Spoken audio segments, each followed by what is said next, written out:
በትጥቅ በአመራር በልምድ በአደረጃጀት ሁሉም መንገድ ማስተማማኝ የሆነ ኃይል ተገንብቷል። በየጊዜ ብዙ በሺዎች 10 ሺዎች የሚቆጠሩ ወጣቶች መከላከያን መርጦ ይገባሉ።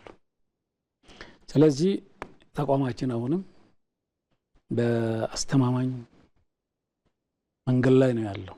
ሰፋፊ እቅዶች በመንግስት አቅደዋል። እነዚህ ብሔራዊ ጥቅሞችን በህዝብ የተመረጠ መንግስት እነዚህ ናቸው ላሳካቸው መፈልግ እስካለ ድረስ ሰራዊት ደግሞ መዘጋጀት መቻል አለበት ማለት ነው። አንደኛው ዝግጅቱ ልክ ይሄንን ሲያደርግ የኢትዮጵያ መንግስትና ህዝብ ይሄንን ጥያቄ ሲያነሳ በሰላማዊ መልኩ ፈተዋለሁ ብሎ ነው የሚያነሳው።